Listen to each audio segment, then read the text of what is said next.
Amém? Então vamos para o estudo. Qual é o dia do Senhor, irmãos? Qual é o dia do Senhor? Será que é o sábado? Será que é o domingo? Qual que é o dia do Senhor? O que a Bíblia tem a nos dizer sobre isso? Vamos para o verso inicial. Pastor Eugênio? O verso inicial que se encontra em Salmo 119, versículo 6. Quem sabe que o livro de Salmos é um livro de poesias, e essa é uma poesia muito bonita. Salmo 119, versículo 6. O Luiz pode fazer a leitura, por favor? Podemos sim. Eu não ficaria confundido, atentando eu para todos os teus mandamentos. Isso, então o salmista faz uma declaração aqui de que aquele que atenta, se você se atentar aos mandamentos de Deus, não há confusão. Quem cria confusão são as pessoas. Deus não é um Deus de confusão. Então, quando o homem e a mulher se atenta aos mandamentos de Deus, ele anda em retidão. É isso que nós temos aprendido aí já no decorrer desses 4 últimos sábados, hoje completando. Nós estamos então iniciando o último estudo dessa série que fala sobre o sábado, sobre o dia do Senhor.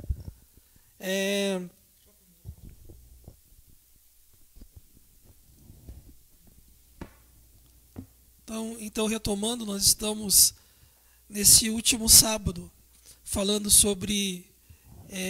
irmão, só um pouquinho, tá? A gente está com um probleminha no microfone aqui. Deixa eu retomar daquilo que eu estava falando, então. Nós lemos ali o Salmo 119, versículo 6, onde nós vemos ali o salmista fazer uma declaração.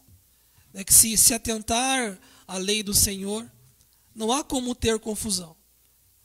O Deus que nós servimos não é um Deus de confusão, e aqueles que se atentam à sua lei, à sua palavra, estes andam em retidão e não andarão em caminhos obscuros. Temos aprendido nesses últimos sábados, hoje, entrando já nesse último estudo sobre essa série que fala sobre o sábado, entendendo e meditando de que Deus espera algo de nós, que nós venhamos reverenciá-lo a cada dia, mas que em especial no sábado, Deus espera algo maior ainda, porque nós possamos oferecer algo melhor e mais agradável a Ele. Esse é um dos principais objetivos de Deus ter estabelecido o sábado. E hoje nós estaremos falando que no decorrer da história, algumas pessoas, a maioria das religiões que se dizem ser cristãs, têm observado um outro dia. Esse dia é o domingo. Mas seria o domingo também semelhante ao sábado bíblico? Seria o domingo o sábado do cristianismo? Isso que nós estaremos vendo nessa manhã. Amém, irmãos. Então, tivemos a leitura do verso inicial. Vamos ao resumo da escola anterior. Vai estar na tela dos irmãos aí um QR Code para os irmãos que quiserem acompanhar após o fim dessa live, a escola bíblica anterior. Então o QR Code está disponível para os irmãos. Lá vai estar falando sobre... Qual foi o tema, pastor, da última lição? Última lição nós falamos sobre a visão dos 10 mandamentos no Novo Testamento. Nós vimos ali através dos textos bíblicos que os 10 mandamentos, na visão de Jesus Cristo, a forma que ele ensinou, a forma que os apóstolos ensinaram e praticaram, isso consta na escritura do Novo Testamento. Aqueles 10 mandamentos eles foram muito mais ampliados.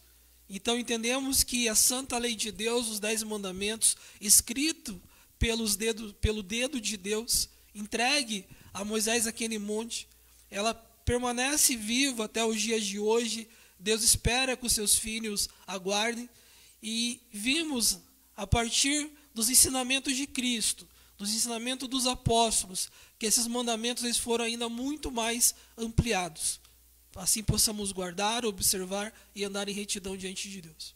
Amém, irmão. Então você que deseja acompanhar esse estudo, temos ali o QR Code disponível para os irmãos. Então vamos para a leitura bíblica, que está no livro de Salmo 119, no versículo 1 ao versículo 6.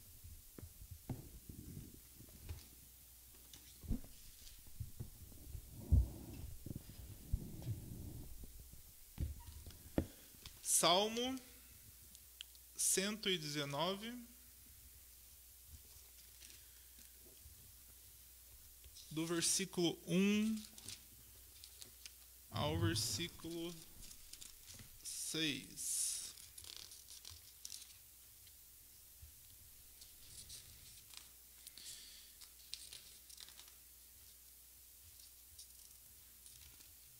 Que diz assim: Bem-aventurados os retos em seus caminhos, que andam na lei do Senhor.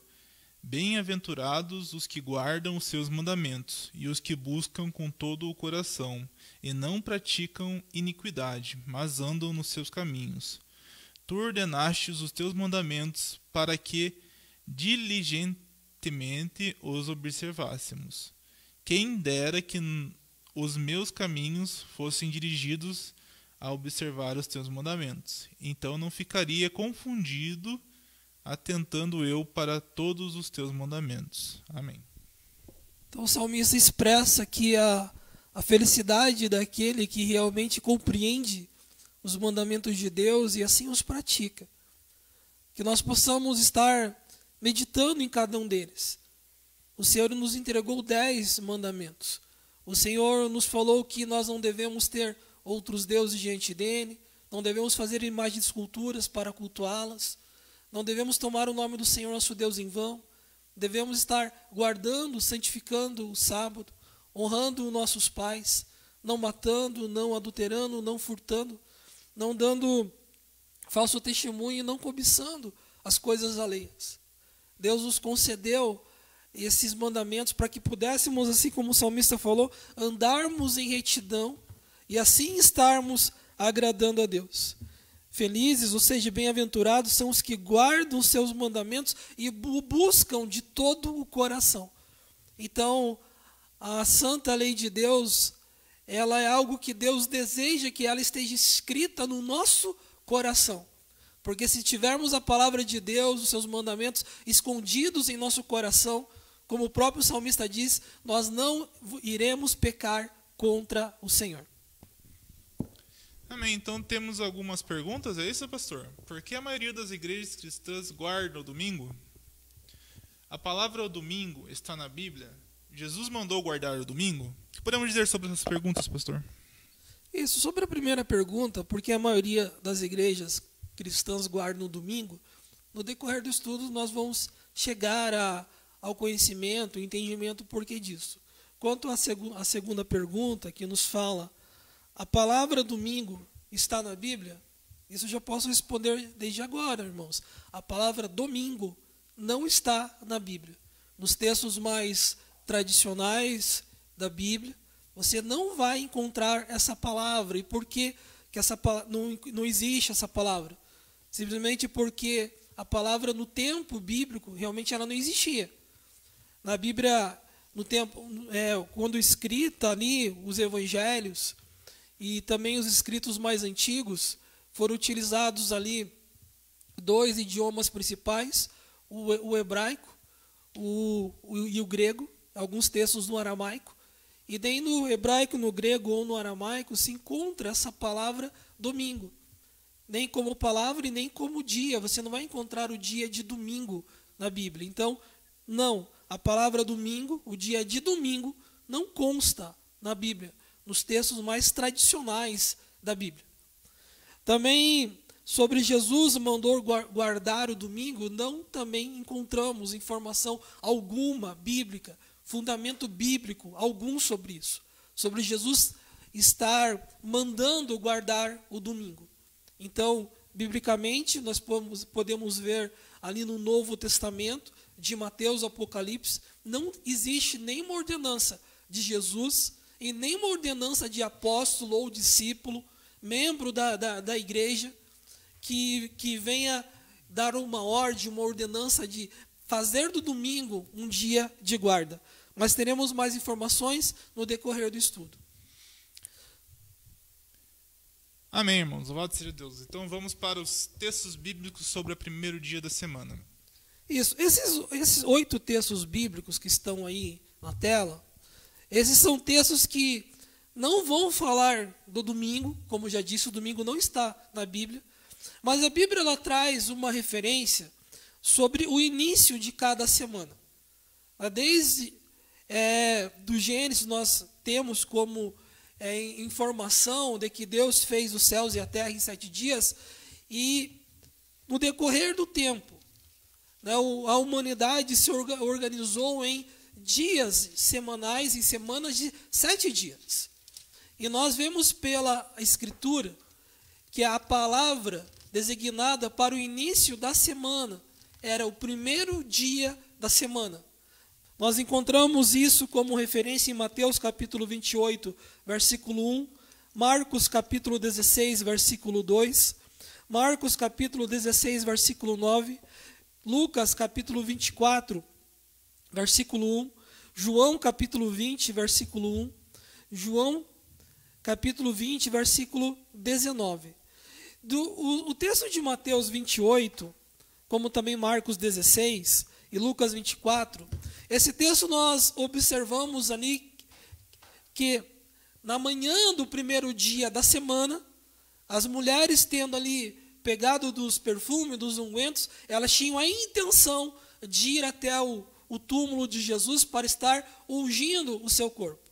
Então é isso que está falando sobre esses textos. Ali em João capítulo 20, também é a mesma referência a este momento. Em João capítulo 20, versículo 19, nós vemos ali algo interessante, e a partir desse texto que o irmão Luiz estará lendo para nós, João capítulo 20, versículo 19, nós vemos algo interessante acontecendo ali, que os discípulos estavam, naquele primeiro dia da semana, escondidos, com as portas fechadas, com medo dos judeus. João capítulo 20, versículo 9. 19, desculpa, irmãos. João capítulo 20, versículo 19 diz assim: Chegada, pois, a tarde daquele dia, o primeiro dia da semana, e cerradas as portas onde os discípulos, com medo dos judeus, se tinham ajuntado, chegou Jesus e pôs-se no meio e disse-lhes: Paz seja convosco. Isso. Então, João capítulo 20, versículo 19, conta que os discípulos, estando eles com medo dos judeus, eles entraram num lugar, numa casa, num cenáculo, e fecharam as portas e ali estavam.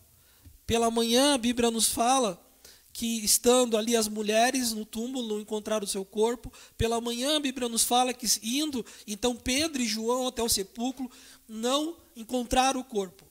Então, com medo, eles retornam, entram, ficam em casa com medo dos judeus, né?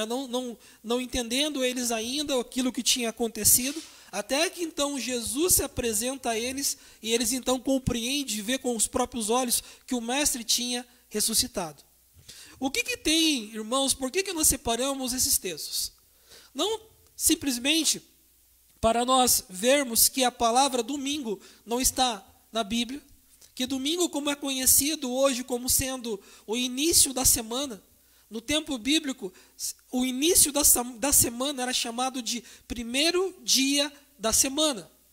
Mas também para entender que algumas religiões cristãs que defendem os trabalhos aos domingos, o culto ao domingo, a celebração ao domingo, que colocam o domingo como sendo o sábado do Novo Testamento, colocam o domingo como sendo o dia da adoração, colocam o domingo como sendo o dia do Senhor, utilizam algumas vezes desses textos bíblicos para justificar a prática de defender o domingo como sendo o dia do Senhor, alegando que a igreja, desde o primeiro século, se reunia aos domingos ou no primeiro dia da semana para estar realizando seus trabalhos de culto e adoração a Deus. Mas como nós vimos até agora, Mateus capítulo 28, Marcos capítulo 16, Lucas capítulo 24 e João capítulo 20 não falam de um momento de adoração. Não fala dos primeiros cristãos separando esse dia como sendo um novo sábado. Mas falam os primeiros textos sobre amanhã, após a ressurreição de Cristo. Fala que os discípulos não estavam fechados em portas, ou seja, estavam dentro do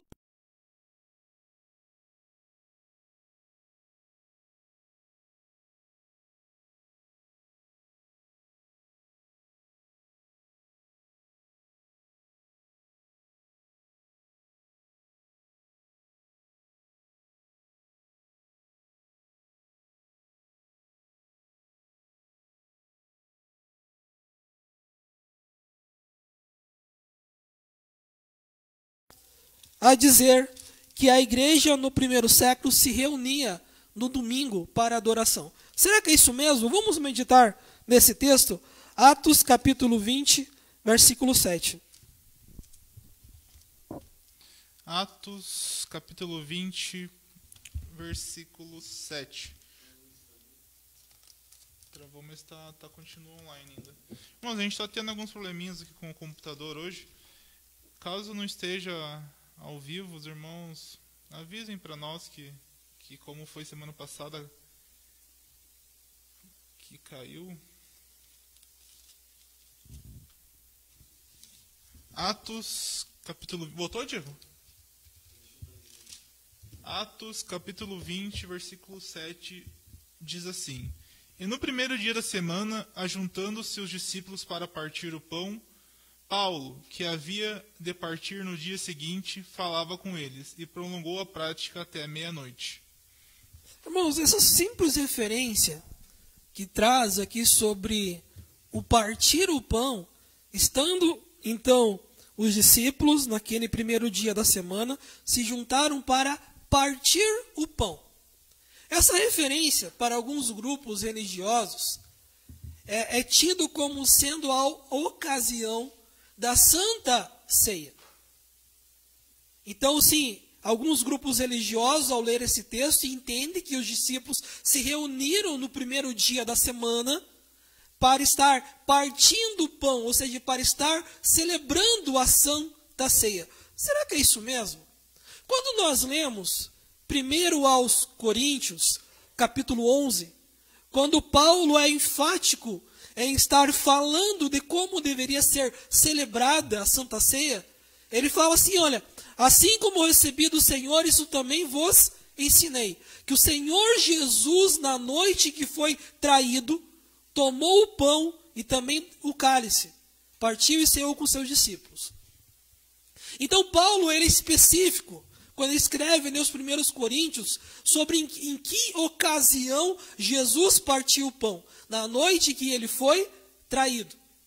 Entendemos pela a Bíblia que o Senhor Jesus foi traído na noite que antecedia, ou seja, do dia 13 para o dia 14 de Nisan, ou seja, o sol já tinha se posto, e então já era a noite, a parte escura do dia 14 de Nisan, ou seja, véspera da Páscoa, ou seja, véspera do primeiro dia de celebração dos pães ázimos. Então Paulo é enfático aos primeiros Coríntios em dizer que a prática da Santa Ceia, da ceia que Jesus estabeleceu, ela era na véspera, a ceia era na véspera da Páscoa judaica, ou seja, na noite em que Jesus foi traído, ou seja, na véspera do primeiro dia de celebração dos pães ázimos. Então, nós entendemos aqui, e aqui nesse mesmo texto de Atos, nós entendemos que a Bíblia já traz a informação de que os discípulos não se reuniram para a Santa Ceia. Veja o que diz aí no verso 6. Verso 6. Verso 6. E depois dos dias dos pães ázimos, navegamos de Filipos, e em 5 dias fomos ter com eles a Troade, onde estivemos 7 dias. Entenderam, irmãos? O período dos pães ázimos já havia se passado. Se Paulo é enfático quando ele fala sobre a ordenança da Santa Ceia, em falar justamente o dia em que Jesus foi traído como dia de celebração da ceia, assim os apóstolos, assim os discípulos, assim os primeiros cristãos fizeram. Então a Bíblia está falando, nesse verso 7, que no primeiro dia da semana eles se juntaram para partir o pão. Mas entendemos pelo versículo anterior, versículo 6, que esse partir de pão não era a Santa Ceia. porque a celebração dos pães asmos já havia se passado, como diz o versículo 6. E depois dos dias dos pães asmos navegamos de Filipos. Em 5 dias fomos ter com eles a Troas. Então, no mínimo, tinha se passado 5 dias do período de celebração, realmente da ceia, que foi estabelecida por Jesus. Então, esse texto, como de Atos capítulo 20, versículo 7, como uma justificativa de que os irmãos, os discípulos se reuniam no primeiro dia da semana para celebrar a ceia. O que eu tenho a dizer é que, biblicamente, isso não é uma verdade. Mas o que é, então, esse partir o pão que eles estavam fazendo no primeiro dia da semana? Isso nos traz também como referência, primeiro, aos Coríntios, capítulo 16, versículo 2. 1 aos Coríntios, capítulo 16, versículo 2. 1 aos Coríntios, capítulo 16, versículo 2 diz assim: No primeiro dia da semana, cada um de vós ponha de parte o que puder ajuntar, conforme a sua prosperidade, para que não se faça as coletas quando eu chegar. O que Paulo está falando? No primeiro dia da semana, cada um, conforme puder, reparta aquilo que tem, para que isso sirva de provisão, para que quando eu chegue, haja provisão. Mas vamos entender um pouquinho melhor o que era esse repartir daquilo que tem no primeiro dia da semana. Atos capítulo 11, o versículo 28 e 29, nos traz uma informação muito importante daquilo que estava acontecendo ali no primeiro século. Atos capítulo 11, 28 e 29. 28. E levantando-se um deles por nome de Ágabo, dava a entender pelo Espírito que havia uma grande fome em todo o mundo. E isso aconteceu no tempo de Cláudio César. E os discípulos determinaram mandar cada um conforme o que pudesse socorro aos irmãos que habitavam na Judéia. Isso. Então o que o Paulo está falando ali aos 1 Coríntios, capítulo 16, versículo 2, sobre a coleta no primeiro dia da semana, a contribuição que cada um conforme pudesse separar no primeiro dia da semana. Nós vemos aqui em Atos capítulo 11, versículo 28 e 29, que um profeta de Deus chamado Ágabo, estando Paulo e também Barnabé em Antioquia, ele profetiza que haveria uma fome e que os judeus seriam afetados por essa fome. Então o versículo 29 fala que os discípulos então decidem a determinar que as igrejas, que os irmãos enviem socorro aos irmãos da Judéia. Então entendemos que nesse Atos capítulo 20, versículo 7, não era a celebração da Santa Ceia. Entendemos que a celebração da Santa Ceia acontecia biblicamente, conforme Paulo falou aos 1 Coríntios capítulo 11, no dia em que o Senhor foi traído. Entendemos biblicamente que o dia que o Senhor foi traído foi a véspera do dia dos pães asmos. E entendemos então que Atos capítulo 7, quando se fala do partir do pão, o que eles estavam fazendo era cumprindo esse acordo que as igrejas, que os discípulos, a partir de Antioquia, tinham estabelecido em estar contribuindo financeiramente com mantimentos, enfim, para os irmãos, suprir os irmãos na Judéia. Então a Bíblia nos confirma isso. A partir de 1 Coríntios, capítulo 16, versículo 2. A Bíblia nos confirma isso a partir de Atos, capítulo 11, versículo 28 e 29. Irmãos, esses são os textos em que alguns grupos religiosos utilizam para indagar, falar, argumentar em que a igreja se reunia no primeiro dia da semana para estar cultuando, celebrando, e que o domingo, o primeiro dia da semana, se tornara o novo sábado. Entendemos biblicamente que não é isso. Nem que a Santa Ceia, nessa ocasião aqui, estava sendo celebrada nesse argumento colocado como repartir o pão. Nessa mesma ocasião, na sequência do texto, os irmãos vão ver ali que os irmãos, entendendo que Paulo teria que partir no outro dia, utilizaram daquela oportunidade para ouvi-lo. E a Bíblia nos fala que Paulo, então, falou com aquelas pessoas, pregou para aquelas pessoas durante toda aquela noite. Em algum momento eles sentiram fome e eles foram até comer. Logo após Paulo ter ressuscitado aquele menino que caíra do telhado, aquele moço, eles então comem, mas não era a ocasião da Santa Ceia. Isso nós entendemos pela Bíblia quando meditamos na ordenança que Paulo falara. E olha que Paulo foi muito enfático aos primeiros Coríntios, ali quando ele fala da Santa Ceia, dando referência à noite que o Senhor foi traído, de partir o pão e tomar o cálice.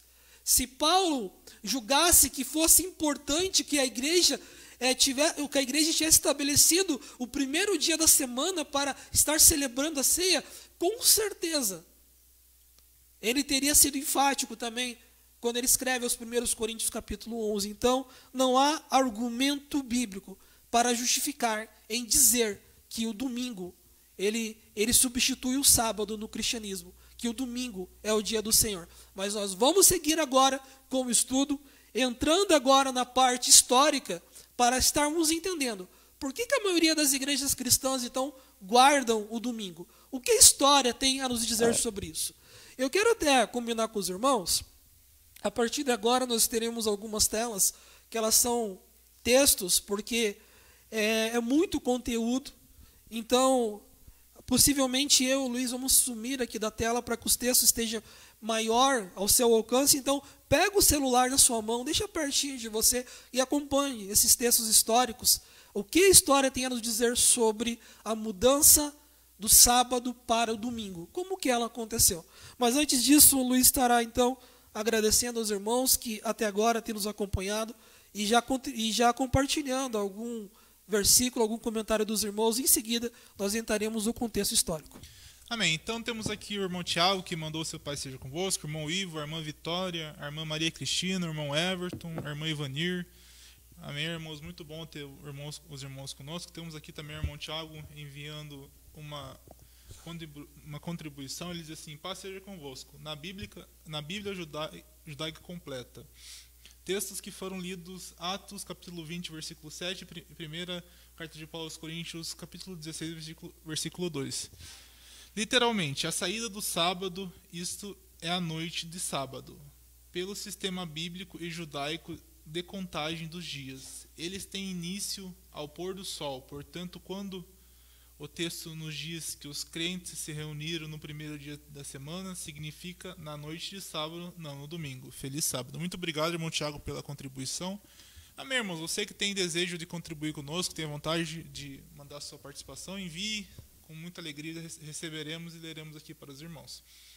Amém? Então vamos para agora um pouco período histórico. Também vai estar aparecendo algumas imagens ilustrativas. A primeira que os irmãos vão ver é de Nero. Isso, pastor? Essa primeira imagem? Isso, conforme ali a pesquisa que nós fizemos ali, esse busto que aparece ali, seria o busto então do imperador Nero. Amém. Então vamos à leitura. Os cristãos e os judeus em Roma no primeiro século. No primeiro e segundo século. Quer ler para nós ali, pastor, primeiro? Irmãos, a ilustração que tem ali, nós vemos ali o rosto de Nero e ao fundo uma cidade ali em chamas. No ano 75, Nero ocupou... No ano 65 da nossa era, né, era DC ali, Nero culpou os cristãos pela queima de Roma. Então nós vamos entender em um contexto histórico. No ano 65, na cidade de Roma, que era a capital do Império Romano, e este império ele dominava a maior parte do mundo na época, ou seja, a Europa como um todo, a grande parte da África, grande parte da Ásia. Então, assim, do mundo conhecido da época, o Império Romano era o império que predominava, era o império que dominava o mundo na época. Então, nós vemos que na cidade de Roma, capital do império, viviam já nesse período cristãos, ou seja, pessoas convertidas a Cristo, e viviam também judeus. E a história nos fala que no ano 65 houve um grande incêndio em Roma. Roma era dividido em 14 vamos dizer assim, como fosse nos dias de hoje, em 14 bairros, para simplificar. Desses 14 bairros, 4 não foram queimados e 10 foram completamente queimados pelo fogo. Nero, então, considerando, querendo achar culpados, ele então acusa um grupo de cristãos, de aproximadamente, alguns historiadores falam que existiam 3.000 cristãos naquele período morando em Roma, mas um grupo de 200 cristãos, eles são julgados e condenados por Nero. E a história fala que então a condenação deles, a pena foi que eles fossem queimados vivos, os corpos cortados, enfim, algo muito triste aconteceu naquele período. Então, ano 65, Nero culpa os cristãos pelo incêndio em Roma. No ano 66, vem acontecer aqui uma outra coisa relevante, né? Acontece a primeira grande revolta judaica contra o Império Romano. Foram adotadas medidas repressivas de caráter fiscal, militar, político e religioso para punir os judeus. Essas medidas foram sentidas intensamente em Roma, que tinha uma grande população de judeus. Então, como nós estamos falando nesse contexto histórico, Roma, capital do Império, na cidade de Roma moravam cristãos e moravam judeus. No ano 65, os cristãos são culpados pelo incêndio de Roma, né? Uma acusação de Nero. No ano 66, então, começa no Império uma revolta judaica. E como retaliação a essa revolta, o que o Império Romano faz? O Império Romano começa por medidas repreensivas de caráter a punir os judeus, sendo elas medidas fiscais, ou seja, impostos altos, simplesmente por ser judeu, ou seja, ações militares, ou seja, o exército romano, ele invadiu o bairro judeus, o universo romano, ele para conter a rebelião dos judeus no Império, ele matou muitos judeus nesse período, houve conflitos militares, ou seja, ainda ações políticas, ou seja, os judeus já não eram mais respeitados, ações religiosas que nós vamos ver em seguida, aquilo que virá a acontecer. Então, a partir do ano 66, os judeus, eles são reprimidos pelo Império Romano. Mas nós vamos entender o porquê que essa informação está sendo trazida para entendermos a questão do sábado. Ainda no ano 66, inicia-se em Roma uma propaganda anti-judaica. Escritos de autores romanos depreciam os judeus de forma racial e culturalmente, zombando em especial do sábado, como sendo um exemplo da preguiça dos judeus. Essa zombaria pode ser encontrada nos escritos de Sêneca, Pércio, Petrônio, Quintiliano, Marcial, Plutarco, Juvenal e Tácito, que eram autores romanos, todos eles moradores da cidade de Roma. Então nós percebemos que, por conta da revolta dos judeus contra o Império Romano, eles são taxados de forma fiscal, de forma política, ações militares de Roma contra eles, mas também agora os escritores começam a fazer uma campanha anti-judaica. E nesses escritos desses autores romanos, eles começam a defamar o sábado, falando que o sábado, na verdade, que era observado como um dia de descanso, era para exaltar a preguiça, para exaltar a falta de compromisso dos judeus preguiçosos. Estamos entendendo contextos históricos. Seguindo agora na leitura, nós temos ali, influenciado pelo contexto político e social, os cristãos de Roma passaram a desenvolver uma teologia cristã de desprezo pelos judeus.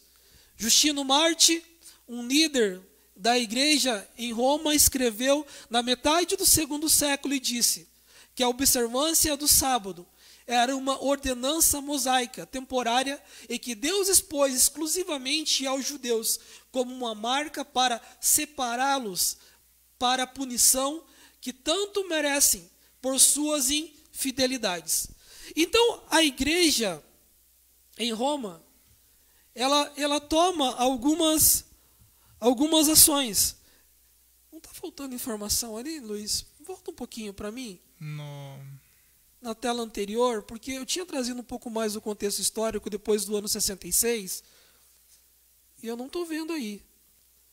Porque nós temos um acontecimento importante no ano 70 ali. Ano 70. Eu vou procurar no estudo e já trago para os irmãos. Caso eu tenha perdido aqui, Então vamos deixar no livro aqui que eu vou dar uma olhada aqui, irmãos, Irmãos, eu vou continuar então aqui. Nós paramos ali quando falamos que no ano 66, um grupo de escritores romanos, eles começam a fazer zombaria contra os judeus e defamação sobre o sábado. No ano 70, nós vemos aqui que Jerusalém, ela é completamente destruída pelos romanos. Isso a história nos fala. Aqui o general Tito, com o seu exército, ele cerca Jerusalém, ele destrói Jerusalém, destrói o templo, e ali os judeus são dispersos. E o que acontece então nesse período como algo importante? Agora sim, dando a tela. Neste período, então, o bispo de Roma, o principal representante da igreja em Roma, ele passa agora a ser o principal representante também das igrejas espalhadas pelo Império Romano. Nós, quando lemos o livro de Atos, quando lemos os evangelhos, entendemos que a igreja ela começa em Jerusalém, na Judéia, Samaria, e chegaria até os confins da terra.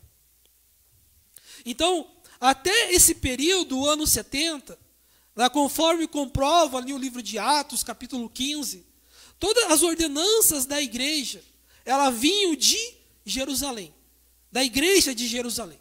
Mas a partir do ano 70, com a destruição de Jerusalém, com a destruição do templo, o bispo de Roma agora, ou seja, aquele representante da igreja que estava em Roma, ele passa agora a ser o principal líder da igreja. Então isso é importante, nós temos um contexto. Do ano 65, os cristãos são acusados de um incêndio que eles não cometeram. No ano 66, começa uma rebelião dos judeus, eles são discriminados. No ano 66, existe agora uma propaganda antijudaica, discriminando e zombando sobre o sábado. E no ano 70, ou seja, a consequência dessas rebeliões judaicas faz que Jerusalém seja destruída pelo exército romano. Os judeus se dispersam e o bispo de Roma agora se torna o principal representante da igreja. Vamos entender um pouco mais. Na sequência, nos fala ainda que o império do ano 132 ao ano 135, acontece então uma segunda grande revolta dos judeus, que é esmagada por Adriano e, como consequência, promulga uma legislação que bania a prática da religião judaica e a observância do sábado em todo o império. Então veja o contexto em que a igreja que estava em Roma estava vivendo. Irmãos, biblicamente, nós já vimos que o sábado é o dia do Senhor. Biblicamente, nós já vimos nos programas anteriores em que Jesus, os apóstolos, eles preservaram toda a lei de Deus, os 10 mandamentos. E que eles viviam essa lei, esses mandamentos com intensidade. Vimos no estudo passado que os apóstolos, que o apóstolo Paulo, estando mesmo ele em cidade de gentios, ele ainda guardava o sábado. Vimos tudo isso. Então podemos dizer pela Escritura, em que a igreja do primeiro século era uma igreja que guardava os mandamentos de Deus, incluindo o quarto mandamento, que era o sábado. Mas agora, nesse contexto em que essa igreja, principalmente que estava em Roma, estava vivendo, ela estava vendo que em volta dela, primeiro, os cristãos foram acusados de algo que não fizeram e foram condenados, foram queimados.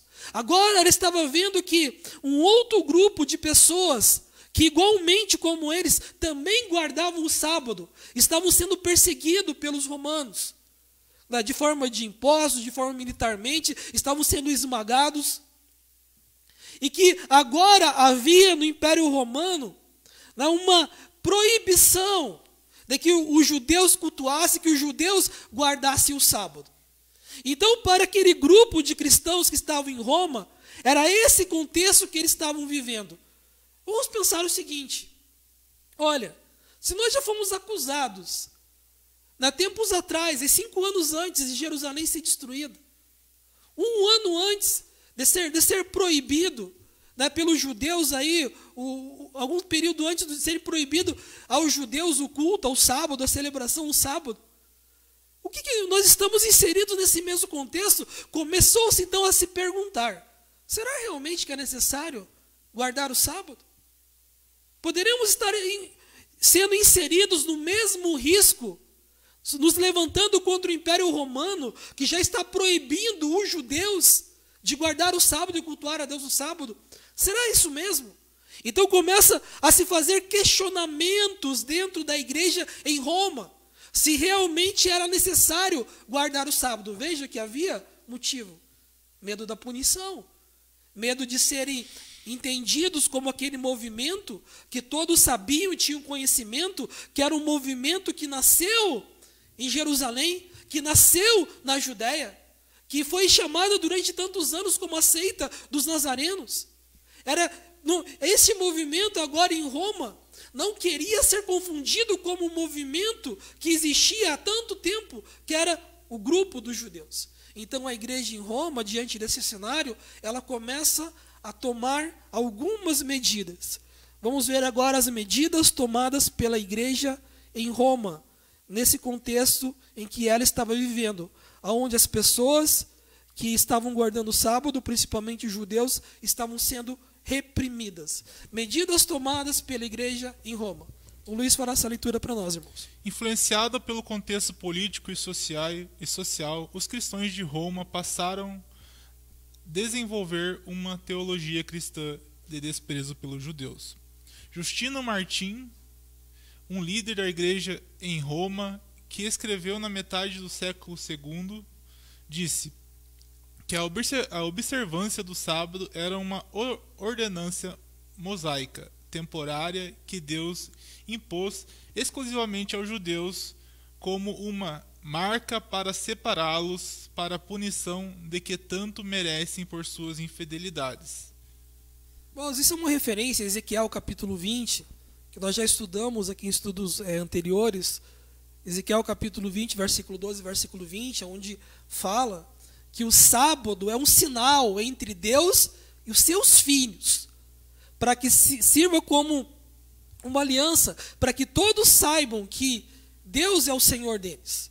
E veja que este homem aqui, Justino Martim, usa do conhecimento desse texto para dizer que esse sinal que Deus tinha colocado nos judeus, na verdade era um sinal para os identificar para a punição.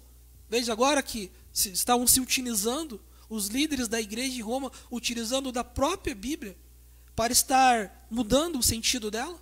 Vamos continuar. A reinterpretação negativa do sábado levou a igreja de Roma a transformar a observância do sábado de um dia de celebração e regozijo em um dia de jejum e tristeza. O propósito do jejum não era para incentivar a observância espiritual do sábado, antes, como declarado na decretal do Papa Silvestre, no ano de 314 ao ano 335, o jejum do sábado foi designado para mostrar desprezo pelos judeus e por sua celebração de seu sábado. A tristeza e fome resultantes do jejum capacitariam os cristãos a evitarem parecer que observavam o sábado como os judeus. Isso, então algo importante nessa declaração aqui do Papa Silvestre, que nos traz realmente ver que os cristãos, e a Bíblia mostra isso, também guardavam o sábado. Mas agora eles são agora estimulados a praticar um jejum como sinal de tristeza e repúdio e desprezo ao sábado judeu. Então nós vemos o contexto em que a igreja, os irmãos que viviam em Roma estavam sendo inseridos naquele momento. Havia então perseguição aos judeus, proibição à guarda do sábado. Havia uma propaganda de difamação do sábado, como sendo o dia da preguiça. Ou seja, a mídia da época, assim dizendo, fazia essa propaganda, e sabemos que nos nossos dias e no passado não era diferente, que a mídia tem uma grande influência sobre a mente das pessoas. Então a igreja começa a fazer essas indagações. Então ela começa a observar, ainda continua observando o sábado, mas começa a observar o sábado como sendo um dia ruim, um dia de punição, que deveria se praticar um jejum não em busca da espiritualidade, mas sim para estar como demonstrando tristeza e repúdio ao sábado, a forma de celebração do sábado judaico. Então entendemos o seguinte, vamos raciocinar. Se no sábado era um dia de punição agora na igreja, se jejuava, passava fome, o que acontecia quando o sábado acabava? Acontecia uma celebração. Nascia o jejum, se eu passo fome, você tem que expressar tristeza, desprezo. Terminando aquele dia, eu vou comer, eu vou fazer banquete, eu vou fazer manjares. Então, se começa agora, no dia seguinte ao sábado, que entendemos que é o primeiro dia da semana, que entendemos que é o domingo, começa agora ser um dia de celebração, porque a igreja em Roma tornaram o sábado como um dia de punição. Então, nós vemos o contexto em que a igreja de Roma estava inserida. E por que dentro desse contexto ela começa agora a tomar medidas e ações, no sentido de estar se distanciando, de não querer ser identificada como um grupo pertencente de origem, de judeus também, mas querer ser um grupo distinto, ou seja, começa a adotar costumes distintos. E um desses costumes era agora ver o sábado como um dia de desprezo. Nós vamos ver agora, ainda pela história, que se foi feito, durante um período, uma campanha de desmoralização, de banalização do sábado, começa agora um movimento de exaltação e de dar importância ao domingo. Em 321 depois de Cristo, o imperador Constantino proclamou o seguinte: que todos os juízes e todos os habitantes das cidades e todos os mercadores e artífices descansem no venerável dia do sol. Não obstante, atendam os lavradores com plena liberdade ao cultivo dos campos, visto acontecer a miúde que nenhum outro dia é tão adequado à semeadura do grão ou ao plantio da vinha. Daí o não se dever de deixar passar o tempo favorável concedido pelo céu. Queria que você lesse mais a próxima informação. Os romanos também adotaram. Os romanos também adotaram um calendário de 7 dias semanais, sendo cada dia de semana uma homenagem a um deus. A partir do segundo século, o dia do deus Sol ganhou popularidade e passou a ser o primeiro dia da semana, dada a importância dele no Império Romano. Isso. Até mesmo cristãos veneravam o Sol. Isso, pode voltar à tela anterior ali. Irmãos, no ano 321, o imperador Constantino, que conforme alguns historiadores dizem ser um imperador que se converte ao cristianismo, então há uma aproximação agora maior da igreja que estava em Roma com o Estado, com o Império Romano. Constantino, no ano 321, ele faz um decreto em que ele coloca o primeiro dia da semana como um feriado civil, ok? Um feriado civil. Isso faria parte da lei romana, da legislação romana.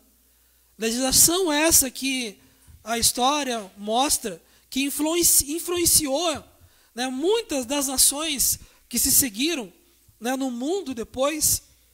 Nós vemos aí legislações trabalhistas espalhadas por quase todo o mundo, em que o primeiro dia da semana, o domingo, é o dia do descanso do trabalho.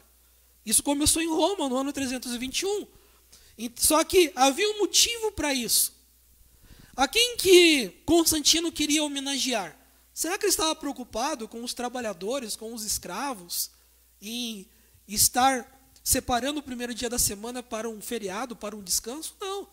Constantino, na verdade, queria homenagear a um deus do panteão romano. Os romanos eram pluriteístas, ou seja, adoravam vários deuses. Um deus chamado Mitras, que era o deus do sol supremo, né, do sol invencível. E tanto Constantino como muitos romanos, pessoas do Império Romano, cultuavam o sol, cultuavam esse deus. Então, em homenagem a esse deus, ele estabelece o primeiro dia da semana como um dia de descanso, onde as pessoas não deveriam trabalhar, com exceção, ali fala, daqueles que trabalhariam nos campos, porque uma vez que o sol iria abençoar a colheita, esses poderiam estar trabalhando, porque estes estariam naquele dia trabalhando, abre aspas, para o Deus Sol, uma vez que o Deus Sol estaria abençoando a colheita, fecha aspas. Irmãos, o que nós vemos aqui de interessante nisso? Nós estudamos na semana passada, nos estudos anteriores, que Jesus falara que se o Pai trabalhava até aquele dia, ele também trabalhava, que Jesus começa a ensinar que também um dos propósitos do sábado era de dedicar o descanso do homem das suas atividades para estar trabalhando para Deus, trabalhando para o Senhor. Interessante isso. Jesus nos falou que nós seríamos ceifeiros no mundo, semeadores da palavra. Interessante isso. Veja o que Constantino faz. Aqueles que são ceifeiros, aqueles que trabalham nos campos, estes não precisam estar parando as suas atividades, porque seria como se estivessem trabalhando para o Deus Sol, e o Deus Sol os abençoando. Irmãos, nada é por acaso. Daquela mesma ensinamento que Cristo faz para o Deus verdadeiro, ensinando sobre o verdadeiro sentido do sábado, agora Constantino fazendo um decreto que era civil, não era religioso ainda, era civil, mas com um fundamento já distorcido, ou seja, como pegando a verdade, copiando a verdade e colocando a mentira. Muito interessante isso. Mas vamos seguir agora com a leitura. Na próxima leitura ali, que nós já fizemos, o Luiz falou ali que os romanos, assim como os judeus, também adotaram um calendário de 7 dias semanais, e que a partir ali do segundo século, este primeiro dia da semana, chamado ali de Dies Solis, ou seja, o dia do sol, ou ainda o dia do Deus Sol, ele passou a ser o principal dia da semana. Vamos continuar a leitura. A influência do culto ao sol pode ser vista na arte e literatura cristã primitivas, onde a simbologia do Deus Sol é empregada para representar a Cristo. As mais antigas representações e pinturas de Cristo, datadas de 240 d.C., no ano 240 d.C., que foram descobertas sobre o confessionário da Basílica de São Pedro, escavada durante 1953 a 1957, é um mosaico que retrata a Cristo como o Deus Sol, cavalgando a carruagem do Deus Sol. O nascer do sol também se tornou a orientação para a oração e para as igrejas cristãs. O Dies Natalis Solis Invicti, isso, pastor? É isso mesmo o nome? Lê do jeito que está aí, que isso daí é latim. O aniversário do sol invencível que os romanos celebravam em 25 de dezembro foi adotada pelos cristãos para celebrar o nascimento de Cristo. Irmãos, então o que nós percebemos aí? O que estava acontecendo na igreja em Roma? Uma igreja que se afastava do sábado, uma igreja que agora, assim como os demais romanos não cristãos, desprezava já o sábado, e que agora começava a ver que o imperador romano estava dando muita importância ao primeiro dia da semana. concedendo até descanso no primeiro dia da semana. Essa igreja que agora tinha como imperador romano como fazendo parte da igreja. Mas o que estava por trás disso? Primeiro dia da semana era um culto de adoração historicamente comprovado ao Deus Sol. Adoração ao Sol. E nós vemos pela Bíblia isso. Em Deuteronômio capítulo 4, versículo 19. Em Deuteronômio capítulo 17, versículo 3. Em Ezequiel capítulo 8, versículo 15 ao versículo 16. Que Deus já reprovava essa prática.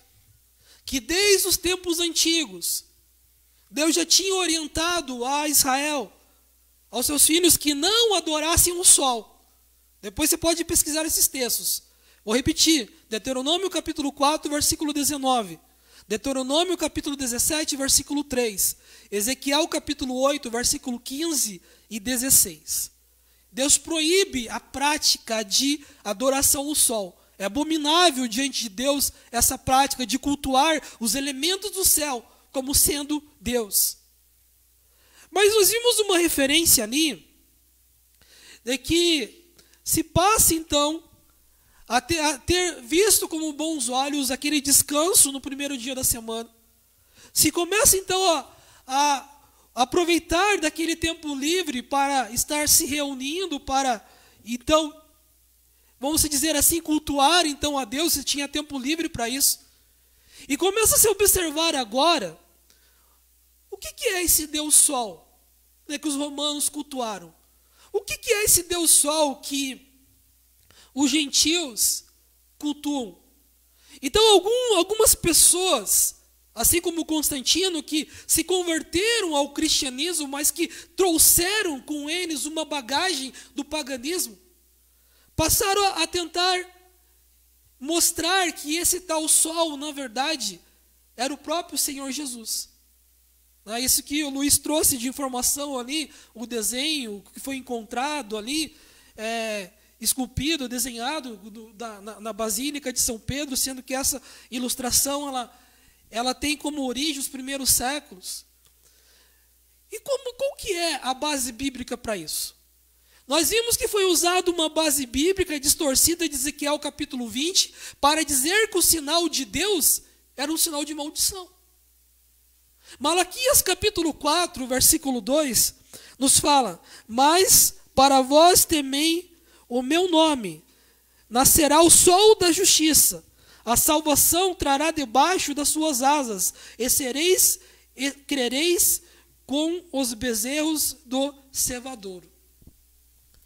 Então se utilizou desse texto para dizer, não, se para os pagãos Mitra, que é o sol, não, para nós cristãos o sol é Jesus, é Ele que é o sol da justiça. Então, estar descansando no dia do primeiro dia da semana, que ainda não era domingo, não é por Mitra. Não é por Mitra que descansamos, não é pelo imperador, mas sim por Jesus, que é o sol da justiça. Mais uma visão distorcida da palavra de Deus. Malaquias capítulo 4, versículo 2. Não tem nada a ver. Entendemos sim que Jesus é o sol da justiça, mas Jesus não se colocou no lugar de Deus para receber adoração. Jesus falou a Satanás: Satanás, está escrito, somente ao Senhor teu Deus adorarás e a Ele prestarás culto. Mas vamos voltar à história. Luiz. A maioria dos eruditos concorda que a Igreja de Roma foi responsável por repudiar o tempo bíblico da Páscoa, 14 de Nisan, e promover em seu lugar o domingo de Páscoa. A motivação antijudaica para esse repúdio é claramente expressa pelo imperador Constantino em sua carta aos bispos cristãos no Concílio de Nicéia, 325 d.C. Nessa carta, o imperador insta todos os cristãos a seguirem o exemplo da Igreja de Roma em adotar o domingo de Páscoa. Escreveu ele: não devemos ter nada em comum com os judeus. Ao adotarmos esta maneira, ou seja, o domingo de Páscoa, desejamos separar-nos da detestável companhia dos judeus. Esta carta representa a culminação de uma controvérsia iniciada 2 séculos antes que se centralizou em Roma.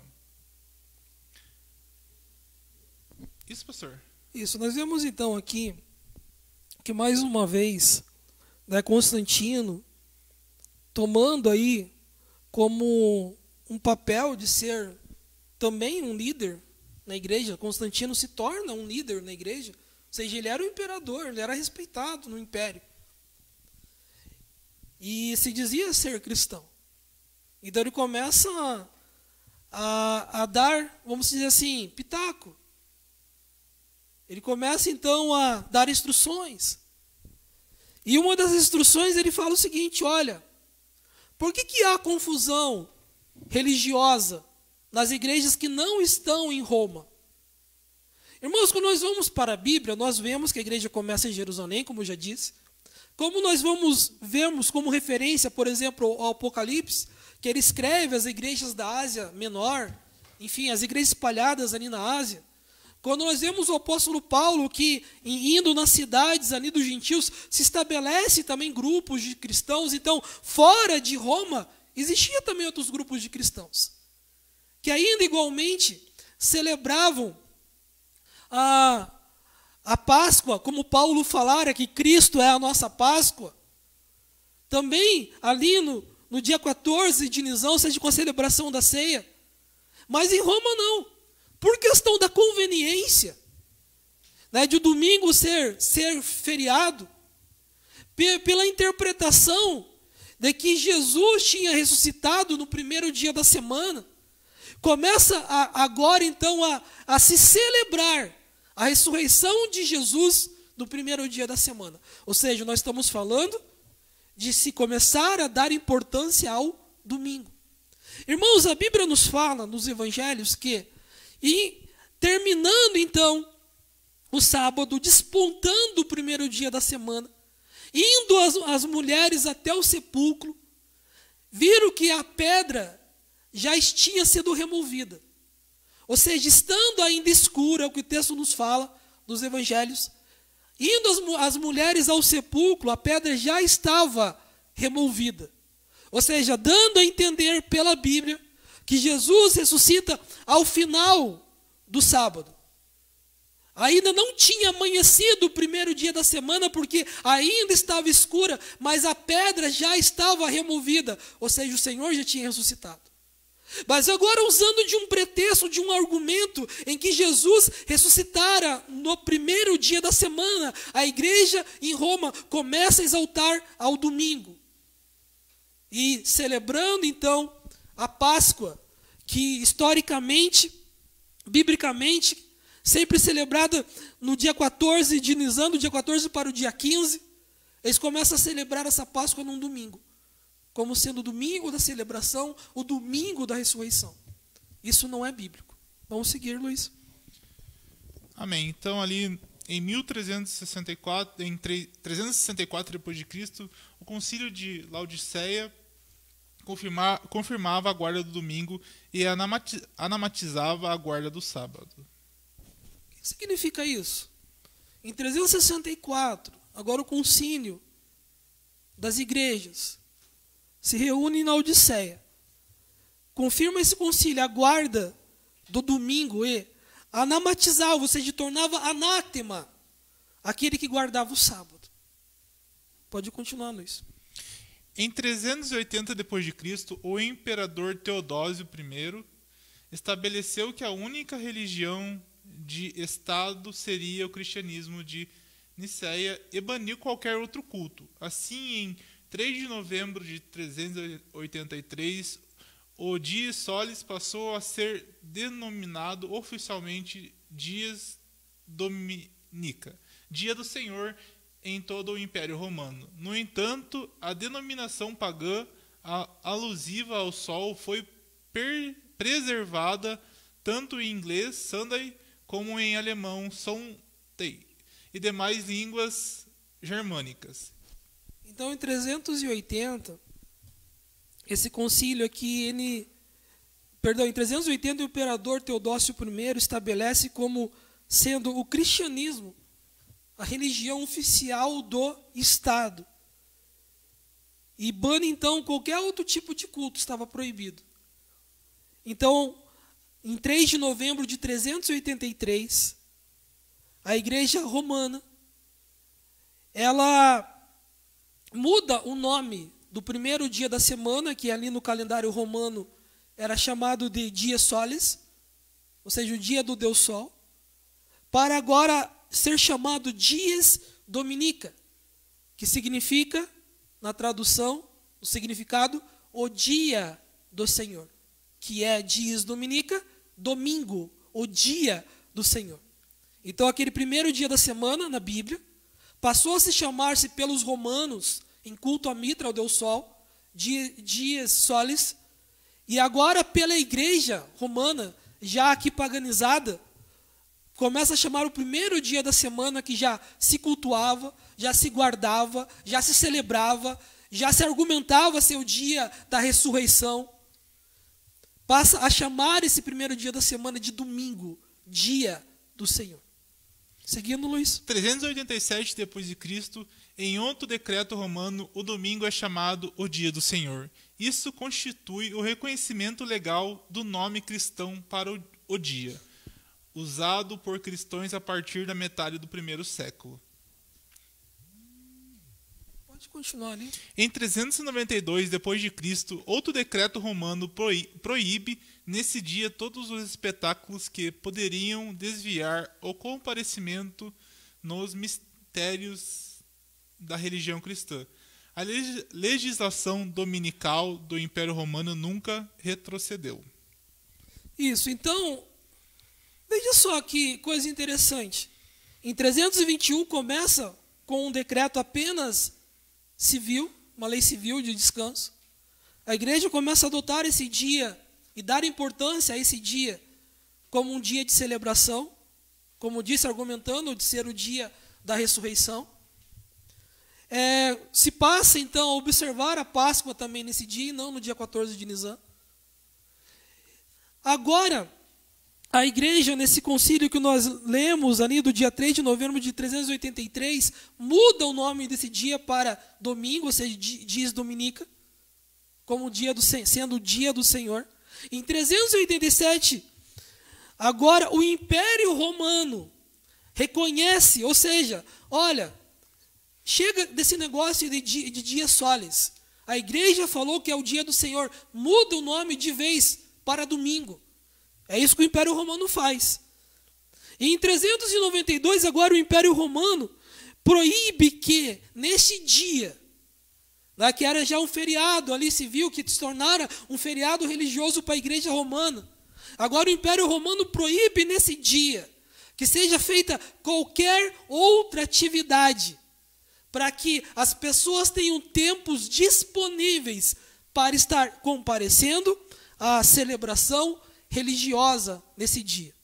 Ou seja, colocando agora o domingo como um dia principal da adoração a Deus.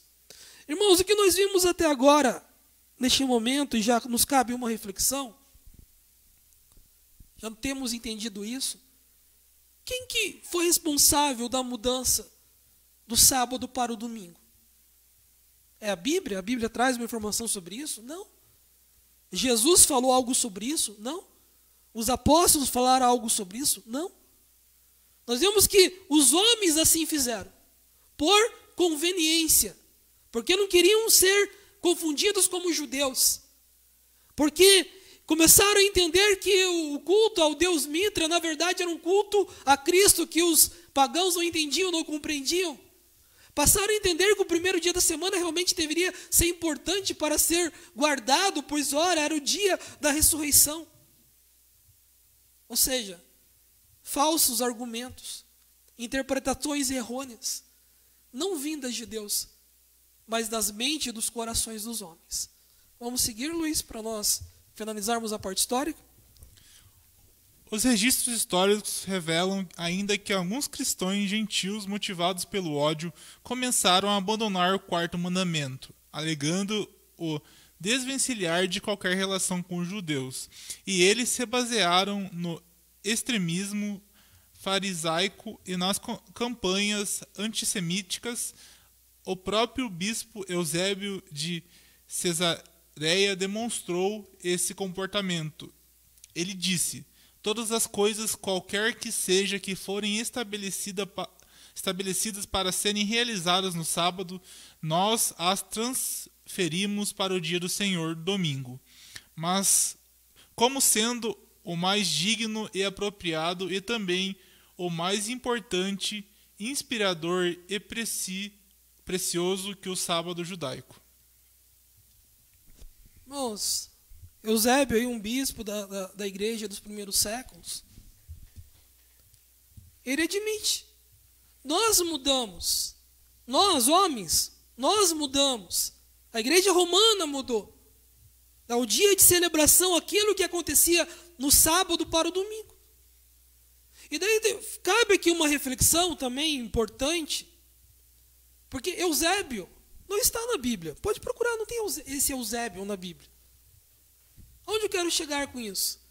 Efésios capítulo 2, versículo 20, nos fala que nós, a igreja, ela foi edificada no fundamento, na doutrina dos profetas e dos apóstolos, a qual Jesus é a principal pedra de esquina desse edifício. O que significa isso? Se a igreja é edificada na doutrina dos profetas e dos apóstolos, Eusébio não era um apóstolo para mudar doutrina, para criar doutrina. Eu não sou um apóstolo para mudar ou criar doutrina. Os apóstolos foram aqueles que tiveram contato direto com Cristo durante os anos do seu ministério. Aqueles que tiveram contato direto, que receberam direto a ordenação do Senhor Jesus Cristo. O próprio apóstolo Paulo falava: eu não me considero apóstolo, por mais que eu tenha recebido também a ordenação direto de Jesus Cristo naquela visão que eu tive no caminho para Damasco, mas eu também não me considero apóstolo. Então, irmãos, assim, se a igreja ela foi fundamentada na doutrina dos apóstolos e profetas. Efésios capítulo 2, versículo 20. Nenhum de nós, fora aqueles que andaram com Cristo, fora Paulo, considerado o apóstolo dos gentios e ele não se considerando apóstolo, nenhum de nós somos apóstolos. Ou seja, não temos autoridade para criar doutrina. Não temos autoridade para mudar doutrina. E a igreja romana fez isso, mudando a doutrina do sábado para o domingo. E nós vamos ver agora, rapidamente ali, nós faremos algumas leituras, que no decorrer aí dos séculos, muitos líderes romanos fazem essa declaração, reconhecem realmente que a igreja romana tem autoridade para mudar aquilo que ela quiser. E que ela foi, digamos assim, a propulsora, que ela foi, digamos assim, a principal responsável pela mudança da ordenança do sábado para o domingo. Confissões da Igreja Católica Romana. Em nenhum lugar da Bíblia encontramos que Cristo ou os apóstolos mandaram que o sábado fosse mudado de sábado para domingo. Nós temos o mandamento de Deus dado a Moisés para santificar o dia de sábado, que é o 7º dia da semana. Hoje a maioria dos cristãos guardam o domingo porque nos foi revelado pela Igreja Católica Romana à margem da Bíblia. Isso, a referência, isso eu não precisa ler, né? É só para saber de onde que foi extraído aí esse comentário. Pode ir para o seguinte. Vamos para o seguinte, então. Mas desde que o dia do sábado e não domingo é especificado na Bíblia, não é então curioso que os não católicos que professam aceitar a sua religião diretamente da Bíblia e não da igreja observam o domingo em lugar do sábado. Lugar do sábado? Sim, claro, é contraditório, mas essa alteração foi feita cerca de 15 séculos antes da Reforma Protestante. E durante o período dessa reforma, o costume de observar o domingo já tinha sido aceito universalmente. Eles continuaram o costume mesmo que se baseia na autoridade da Igreja Católica e não num texto específico bíblico. Isso, então aqui, essa fala, ela fala o seguinte, olha, os protestantes ali, que a partir de 1500, desvincularam-se da Igreja Católica, não aceitando as ordenações dos bispos católicos, e que começa agora então o movimento protestante, mas continuam guardando o domingo, que foi estabelecido pela Igreja Católica. É justamente isso que esse comentário nos traz. Você pode ler a Bíblia do Gênesis ao Apocalipse e não vai encontrar uma única linha que autorize a santificação no domingo. As Escrituras ordenaram a observância religiosa do sábado, um dia que nós nunca santificamos.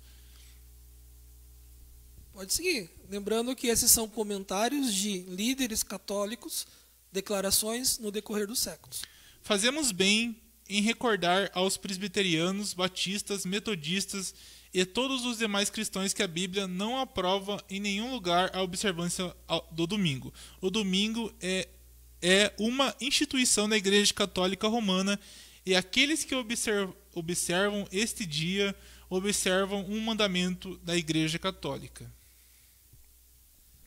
Padre Brade, em um discurso relatado no Elizabeth.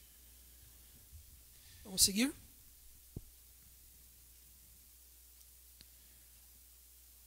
É isso mesmo? A lei de Deus foi anulada? Não, para mim tinha mais um comentário aqui ainda. Deixa eu ler aqui que eu tenho aqui então. Fazemos bem em recordar aos presbiterianos, batistas, metodistas e todos os demais cristãos que a Bíblia não aprova em nenhum lugar a observância do domingo. O domingo é uma instituição da Igreja Romana. Aqueles que observam este dia observam um mandamento da Igreja Católica. Que foi o que você leu. Pergunta, qual é o dia de sábado bíblico? Tem isso aí, Luiz? Tem? Okay. Resposta. O sábado semanal é o dia de sábado. Pergunta, por que observamos o domingo no lugar do sábado? Resposta. Observamos o domingo no lugar do sábado porque a Igreja Católica, no Concílio de Laodiceia, transferiu a solenidade do sábado para domingo. Isso, então nós encerramos ali com alguns comentários que nós encontramos na nossa pesquisa de líderes católicos, literatura católica, no decorrer do século, né, que se declararam, que reconhecem que esta igreja é responsável pela mudança. E que aqueles que, mesmo não se dizendo católico, quando adotam um domingo como o dia do Senhor, esses fazem uma homenagem, ou seja, fazem uma referência à autoridade da Igreja Católica. Estranho. Estranho, não? Pastor, temos alguns comentários aqui.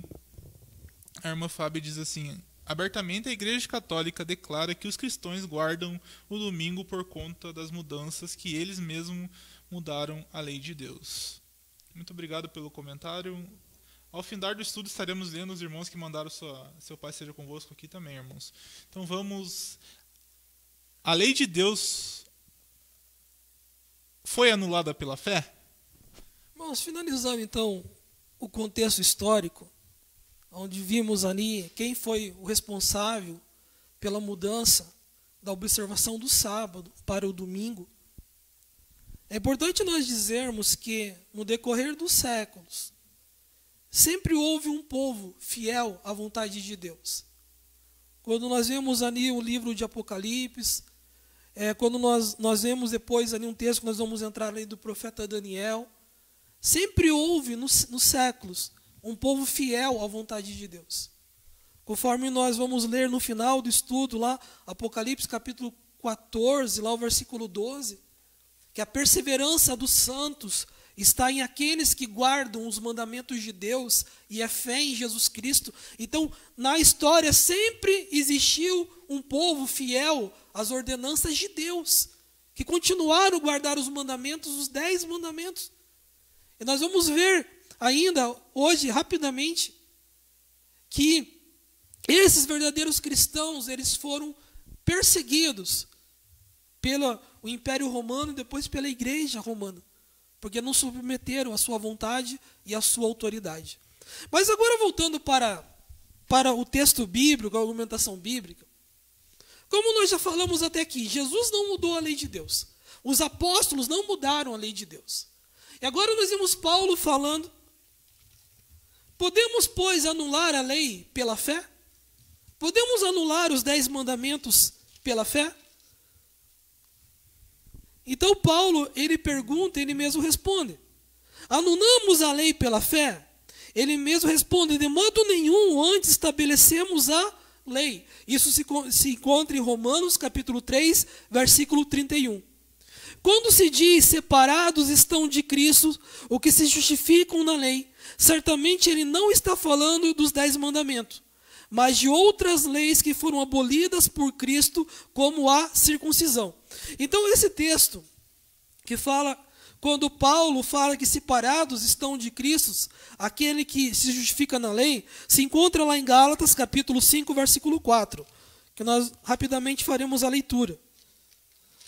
Gálatas capítulo 5, versículo 4.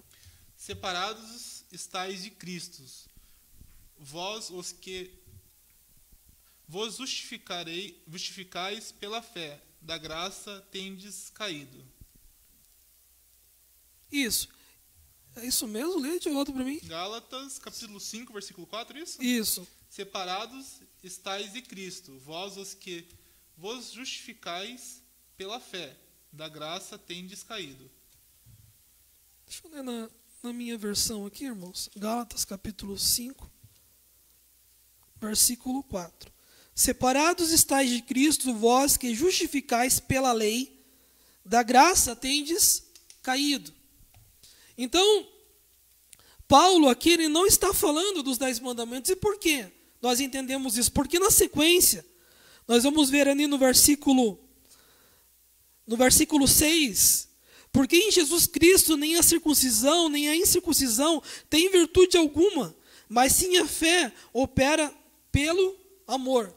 Então o que Paulo está falando, olha, não é em relação aos 10 mandamentos, mas é em relação a outras ordenanças, né, tidas como na lei cerimonial, que essas sim foram cravadas na cruz.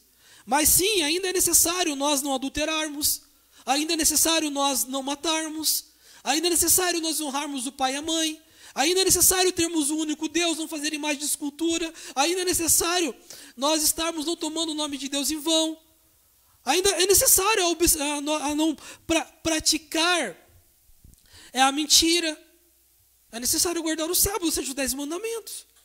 O que Paulo está falando, olha, não há sentido na circuncisão mais. É porque aquela aliança que Deus fez com os descendentes de Abraão na carne, agora ela é espiritual através de Cristo no batismo, o símbolo da morte e da ressurreição do velho homem para a nova criatura, para o novo homem. Então nós entendemos que a lei que foi abolida, ou a lei que foi cravada por Cristo, não é a lei dos 10 mandamentos, mas sim a lei cerimonial, ou seja, a lei das ordenanças, dos sacrifícios, dos rituais. Isso nós vemos em 1 Coríntios capítulo 7, versículo 19. E Gálatas capítulo 5, versículo 6, que já foi o texto que eu li. 1 Coríntios capítulo 7, versículo 19. A circuncisão é nada, a circuncisão é nada e a incircuncisão nada é, mas sim a observância dos mandamentos de Deus. Isso, então assim, a circuncisão em si ela não é nada, ou seja, nada importa. Mas o que importa, na verdade, o que é importante para Deus? A observância dos seus mandamentos. Uma palavra gloriosa. Colossenses capítulo 2, versículo 14. Colossenses capítulo 2, versículo 14.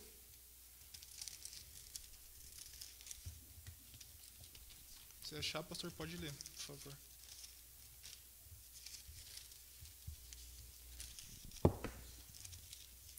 Colossenses capítulo 2, versículo 14.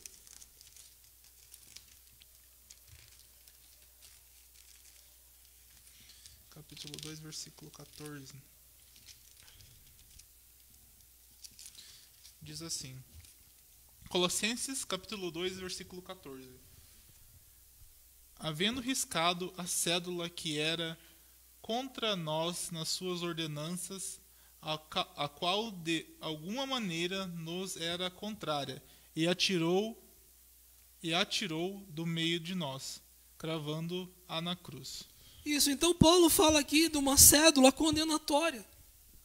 Ou seja, para nós que recebemos do Senhor o sacrifício dele, se porventura, se nós transgredirmos a lei do Senhor, transgredirmos os 10 mandamentos, o Senhor nos tem o perdão através do sacrifício de Cristo.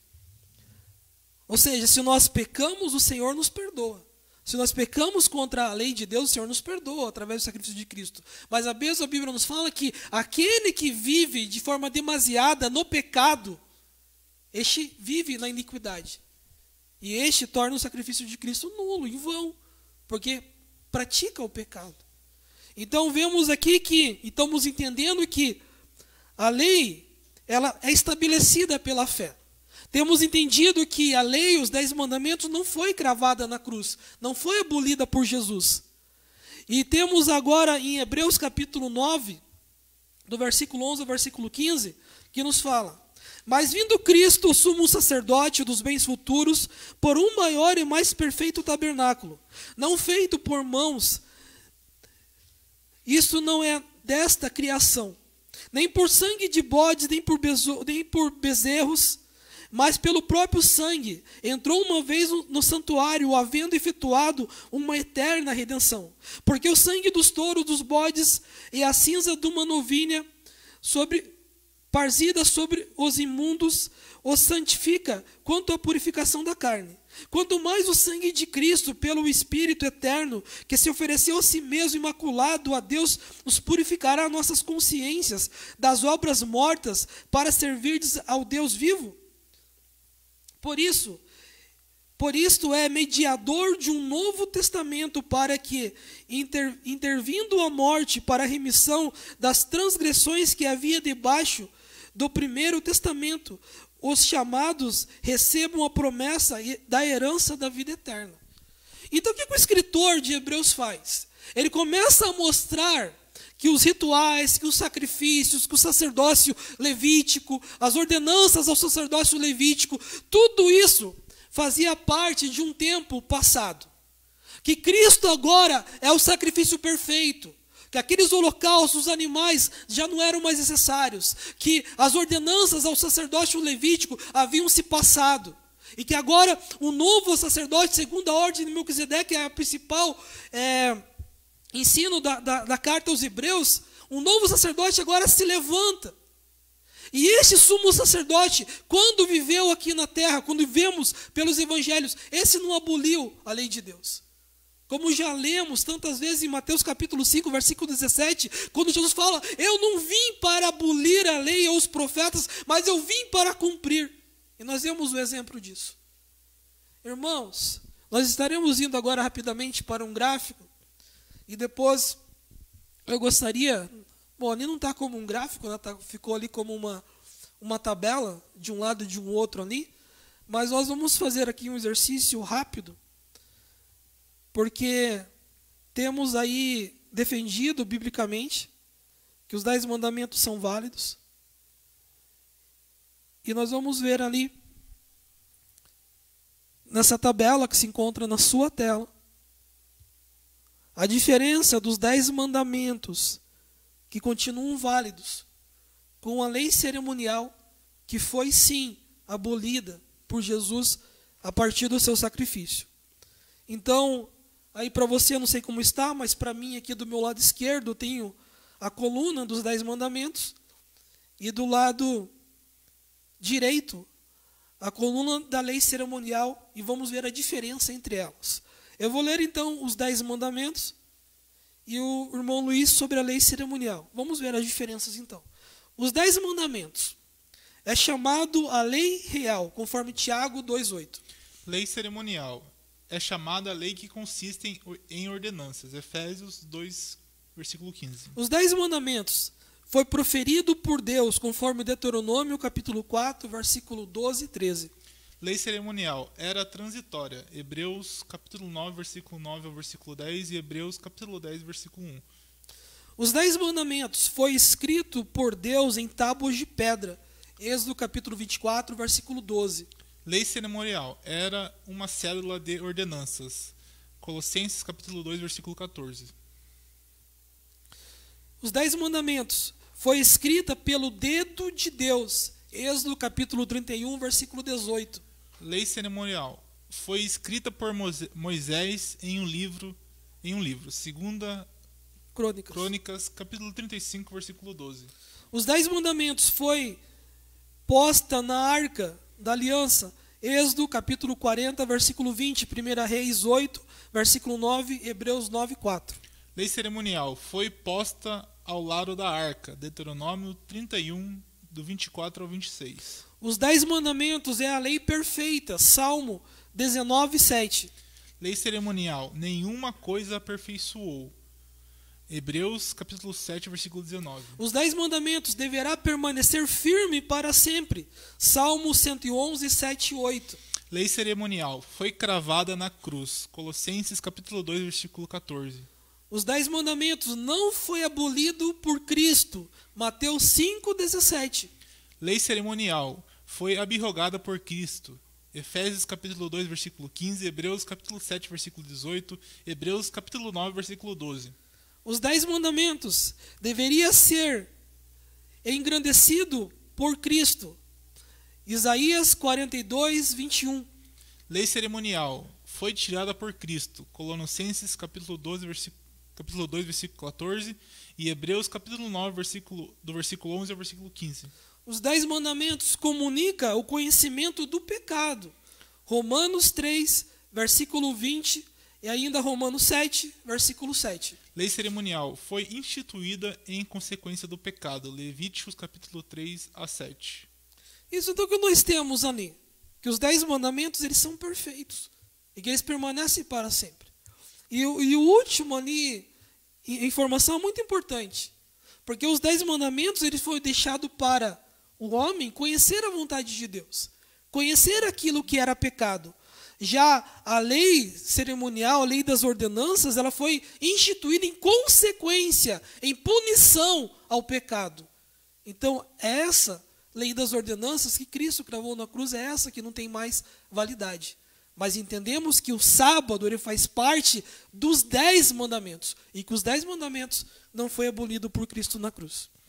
Daniel capítulo 7 fala de um poder que tentaria mudar a lei de Deus. Ele falará contra o Altíssimo, oprimirá os seus santos e tentará mudar os tempos e as leis. Os santos serão entregues nas mãos dele por um tempo, tempos e meio tempo. Isso, Daniel capítulo 7, versículo 25, ele faz parte de um outro estudo, que é um estudo de profecia, e ele vai mostrar que se levantaria um poder, que este tentaria mudar a lei de Deus e também os tempos e perseguiria os santos. Esse período de sendo ali um tempo de tempos e meio tempo, biblicamente, profeticamente, é um período de 1260 anos, ou seja, de 3 anos e meio proféticos, que foi o período de 538 a 1798, onde a igreja romana persegue todos aqueles que não acataram com as suas ordenanças. Ou seja, o grupo de verdadeiros cristãos que guardavam o sábado, que celebravam a Santa Ceia da forma bíblica, enfim, os que não submetiam à autoridade papal, estes foram perseguidos durante esse período. Foram mortos, foram judiados, tiveram suas casas saqueadas e tudo aquilo que a história nos conta. Então Daniel capítulo 7, ele fala sobre essa profecia. E nós vimos até agora nesse estudo, em que a igreja romana é responsável pela mudança da lei de Deus. E nós vamos ver agora, numa última tabela, as mudanças que o catecismo fez na forma de instruir e ensinar os seus fiéis sobre os 10 mandamentos. Então, na coluna que está À minha esquerda eu tenho ali os 10 mandamentos, conforme Êxodo capítulo 20, versículo 3 ao versículo 17, que nos fala assim, ó, não terás outros deuses diante de mim. O que o catecismo fala, Luiz? Primeiro, amar a Deus sobre todas as coisas. Não farás para ti imagem de escultura. Não tomarás seu santo nome em vão. Não tomarás o seu santo nome em vão. Terceiro mandamento.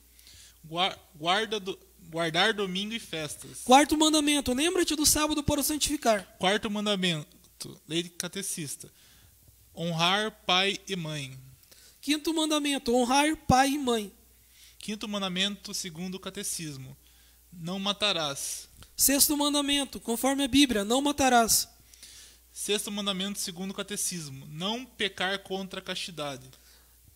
Sexto mandamento, conforme a Bíblia, não matarás. Sétimo mandamento, não adulterarás.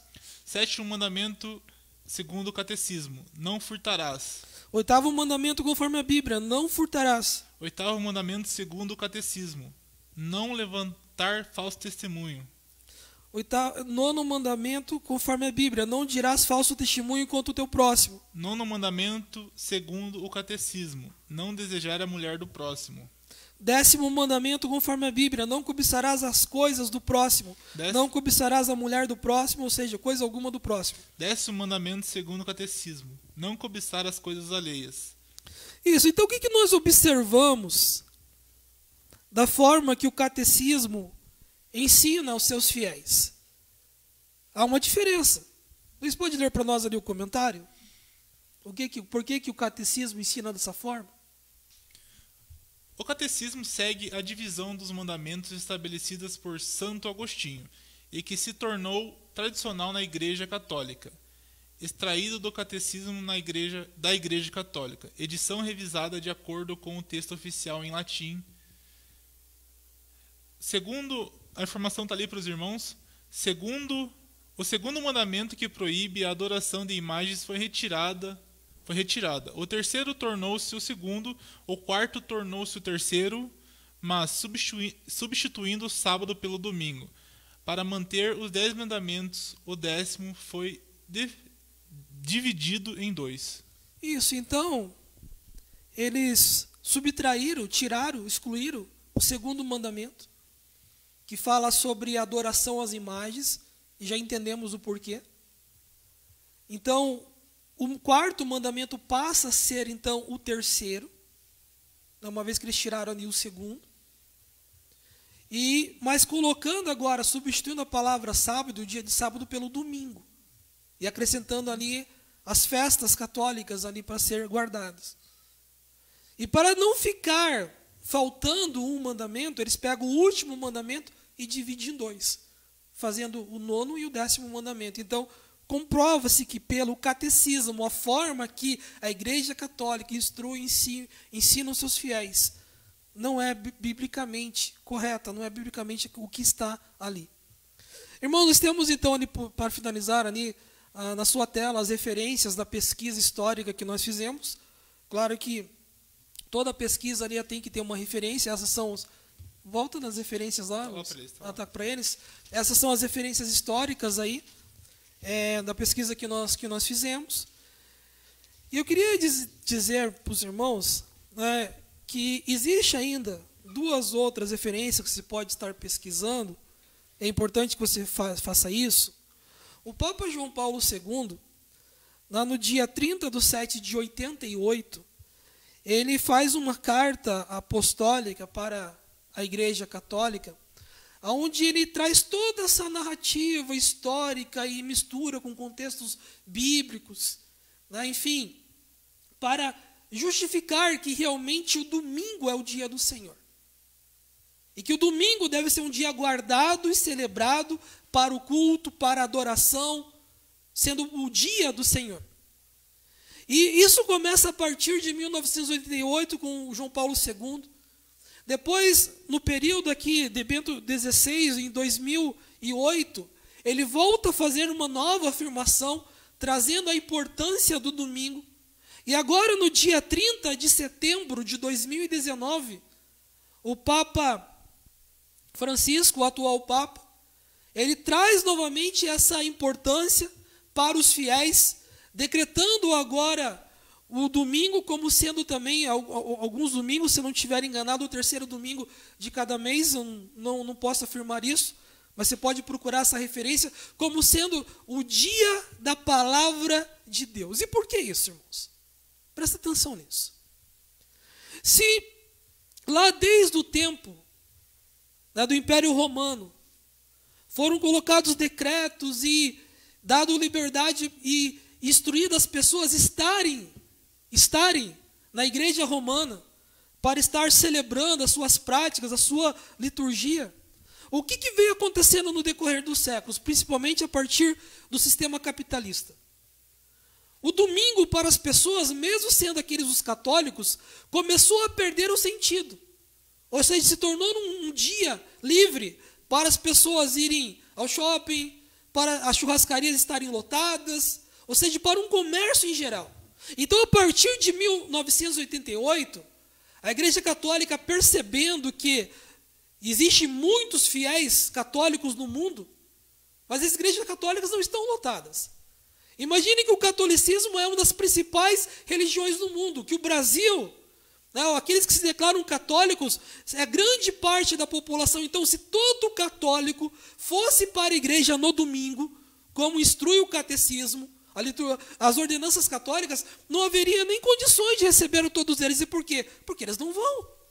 Então, a Igreja Católica, percebendo isso, a partir de 88, ela começa a novamente trazer informações e referências e colocar no coração, na mente dos fiéis, que o domingo é um dia sagrado, que o domingo é o dia do Senhor, que o domingo deve ser celebrado.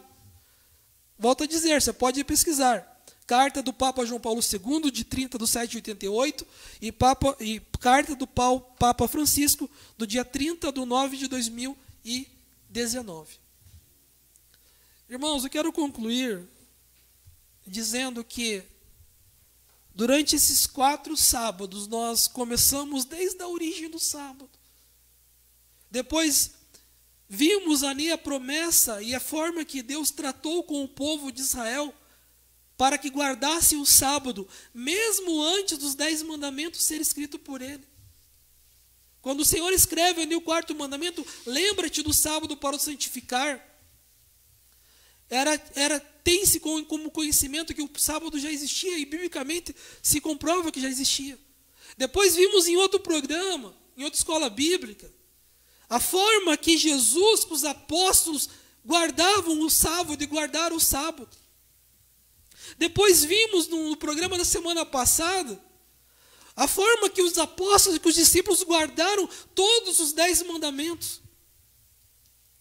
E hoje nós vimos como que no decorrer da história o sábado foi banalizado pelos homens e até mudar a lei de Deus pela igreja romana e estarmos como estamos hoje. O objetivo, irmãos, desses estudos sobre sábado é nós compreendermos. O objetivo desses estudos sobre os 10 mandamentos é de nós compreendermos que essa palavra deve estar escrita no nosso coração.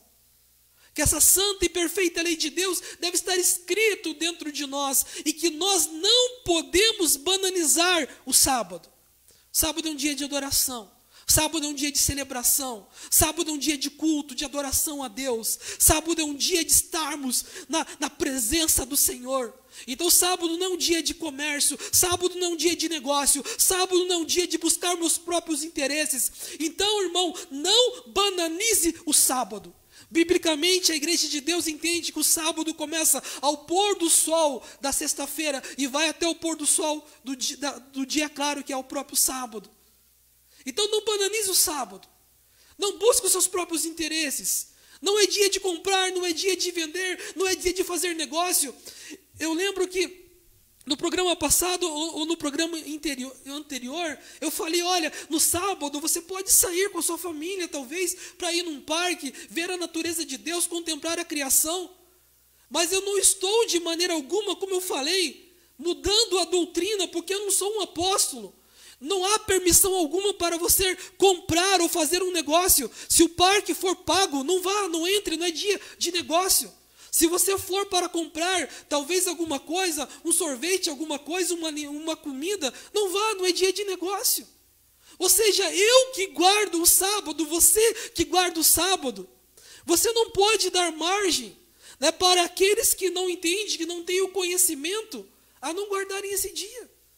Quantos que não guardam o sábado? Que falam assim, olha, eu não guardo porque eu tenho que trabalhar nesse dia. Então, se eu que sou guardador do sábado, faço algum comércio, algum negócio com uma pessoa que não guarda o sábado, o que eu estou dizendo para ela? Não, realmente, você tem razão.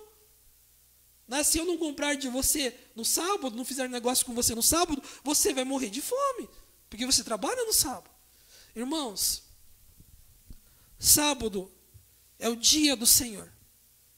Nós vimos no decorrer de todos esses estudos, se nós, com fé, com atitude, chegarmos diante de Deus, Senhor, provê com minhas necessidades. Senhor, provê, Santo Deus querido, por sua misericórdia com minhas necessidades. O Senhor estará lhe dando pão, lhe dando mantimento. Quantos de nós que somos fiéis ao Senhor, não trabalhamos o sábado com nossos afazeres cotidianos e Deus tem preservado a nossa vida, a nossa saúde, o alimento em nossa mesa? É incontestável isso. Então, o último, irmãos, conselho que eu dou para nós como igreja de Deus, não banalize o sábado. Não banalize o sábado. Não tenha o sábado como banal, mas que você possa entrar a cada sábado diante da presença de Deus e adorá-lo em espírito e em verdade. Finalizamos com Apocalipse capítulo 14, versículo 12. Diz assim: aqui está a paciência dos santos. Aqui estão os que guardam os mandamentos de Deus e a fé em Jesus. Não precisa dizer mais nada, né, irmãos? No livro final da Bíblia, João escreve: aqui está a paciência dos santos, aqueles que guardam os mandamentos de Deus e a fé em Jesus Cristo. Pai Santo, Deus eterno, em o nome de Jesus, Senhor, nós te agradecemos, ó Pai, por esse dia, por esse estudo, e por todos os outros 3 que tivemos essa série de estudos sobre os mandamentos e o sábado. Te agradecemos, ó Pai querido, pela revelação da sua palavra, que é a verdade. E o que cabe a nós agora, Senhor, é pedir misericórdia a Ti, ó Altíssimo Deus, para que essa palavra esteja no nosso coração, para que não venhamos pecar contra o Senhor. Alcança, Senhor, aqueles a qual o Senhor deseja alcançar com essa palavra, com esse estudo, Pai, com essa série de estudos, para que também tenham conhecimento da verdade e venham te adorar como o único Deus e assim guardar e viver conforme os seus mandamentos e estatuto. Abençoe, Santo Deus, a cada um de nós, nos concedendo as bênçãos dos outros céus, em o nome santo, bendito e poderoso do Senhor Jesus. Amém. Amém, irmãos. Então, agradecemos a todos os irmãos que estiveram conosco aqui, aqueles que enviaram seu comentário. Tivemos aqui o irmão Urley, a irmã Juscelia de Fátima, a irmã Marcélia Novaes, e todos aqueles que mandaram também aqui pelo nosso outro WET aqui, que a gente iniciou uma sala de vídeo. Tivemos aqui a Maura, a Alessandra, a Célia Lima, a irmã Maria de Fátima, Bento. Então, todos esses irmãos que mandaram aí, seu Pai seja convosco, muito obrigado àqueles que gostaram do estúdio. Pedimos que você continue compartilhando, mesmo depois que essa live chegar ao fim. Também temos ali o QR Code do nosso YouTube ao findar da live. Pedimos que os irmãos se inscrevam lá, como já falamos na semana passada. Precisamos de 100 inscritos para conseguirmos aí colocar uma identidade na URL do nosso YouTube. Então pedimos que os irmãos compartilhem essa live e se inscrevam lá no nosso canal. E que os irmãos, desejamos também aos irmãos um feliz sábado. Pastor Eugênio, mais alguma coisa? Uma vez quando os apóstolos foram interrogados e levados diante do Sinédrio, eles falaram o seguinte: convém nós obedecermos aos homens ou obedecermos a Deus? De tudo que nós aprendemos até agora, guardar os mandamentos de Deus, convém guardar os mandamentos de Deus, obedecer a Deus, ou obedecer os homens? Irmãos, receba agora a bênção que o Senhor ordenou que fosse abençoado, os seus filhos. Que o Senhor te abençoe e te guarde. Amém. Que o Senhor faça resplandecer o seu rosto sobre ti e tenha misericórdia de ti. Que assim seja. Que o Senhor sobre ti levante o seu rosto e te dê a paz. Amém. Amém. Então, em nome do Senhor Jesus, nós finalizamos esta live de Escola Bíblica. Que a paz seja convosco. Lembrando também que às 15 horas temos a hora da criança e às 18 horas temos o momento do louvor e você é nosso convidado. Que a paz seja contigo.